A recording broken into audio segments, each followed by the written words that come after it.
வணக்கம். ஆர்எஸ்எஸ்ஐ கொண்டாட வேண்டுமா? ஆர்எஸ்எஸ் பிறந்து 100 ஆண்டுகள் ஆகிவிட்டதா?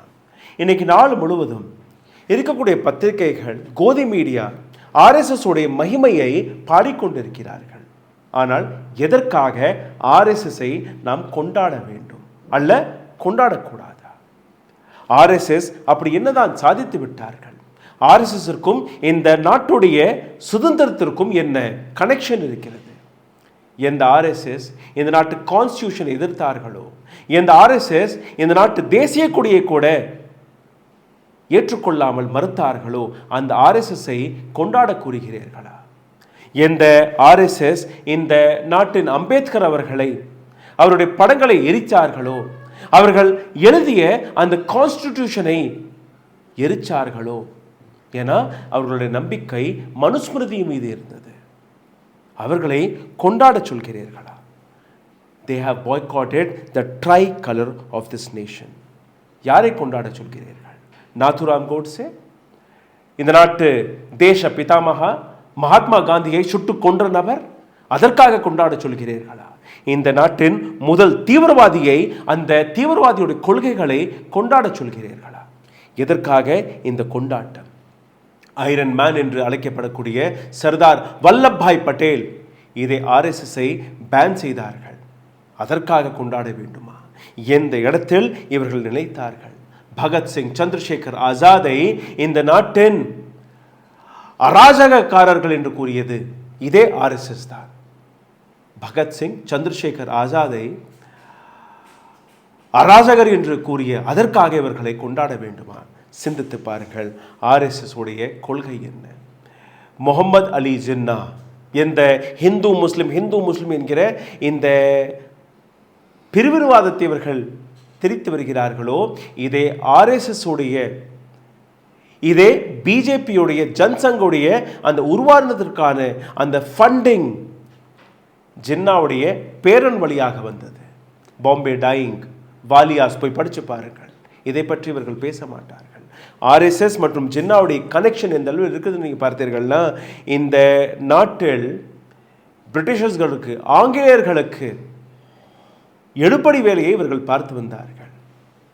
இந்த நாட்டுக்கு சுதந்திரம் கிடைக்கக்கூடாது என்கிற ஒரு கோரிக்கையில் ஜின்னா மற்றும் ஆர்எஸ்எஸ் ரெண்டு பேருமே சேர்ந்து ஒரு கொலாபரேஷன் கவர்மெண்ட்டை Sindh, north west frontier provision, Bengal, இப்போ இருக்கக்கூடிய பங்களாதேஷ், இங்கெல்லாம் இவர்களுடைய அரசாங்கம் இருந்தது. இந்தியாவில் இவர்களுடைய எந்த விதமான பொய்களும் பித்தலாட்டமும் எடுபடவில்லை. ஜின்னா முஸ்லிம்ஸ், இவர்கள் ஹிந்து. எதற்காக நாம் கொண்டாட வேண்டும்? மனுஸ்மிருதிக்காகவா? எந்த மனுஸ்மிருதி? இந்த நாட்டு பெண்களுக்கு சம உரிமை, சம மரியாதை கொடுக்காத நபர்கள். இன்னைக்கும் ஆர்எஸ்எஸ் உடைய அந்த தலைமையில் ஒரு பெண் கூட வரவில்லை. ஆர்எஸ்எஸ்ஸில் இருக்கக்கூடிய எந்த உயர் பதவியிலும் எந்த பெண்ணிற்கும் இன்னைக்கு கூட இவர்கள் இடம் கிடைக்கவில்லை. பெண்களை அடிமையாக வைக்கக்கூடிய அந்த மனுஸ்மிருதியை கொண்டாடக்கூடிய நபர்கள், அவர்களை இங்கே கொண்டாட சொல்லுகிறீர்களா? அதற்காக தான் இந்த கொண்டாட்டம்.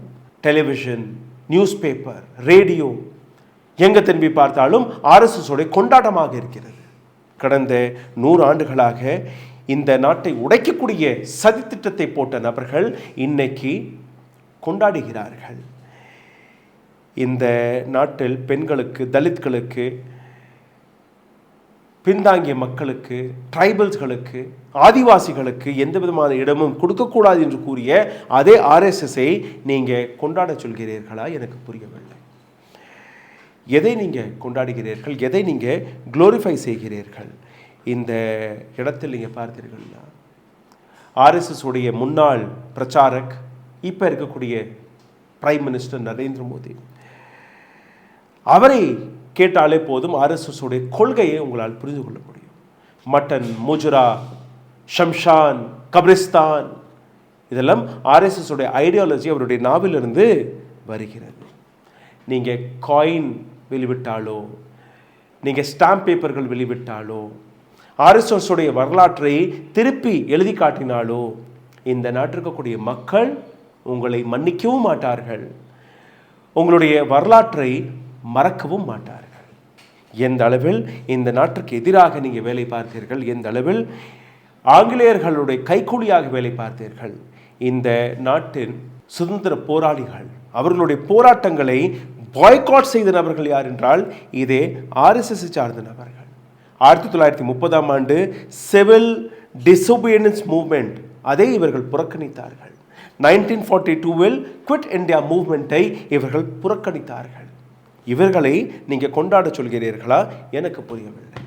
ஒரு சேயிங் இருக்கிறது, போராளிகள் போருக்கு சென்றார்கள், தேச துரோகிகள் அரசாங்கத்தில் அமர்ந்து விட்டார்கள். சிந்தித்து பாருங்கள்.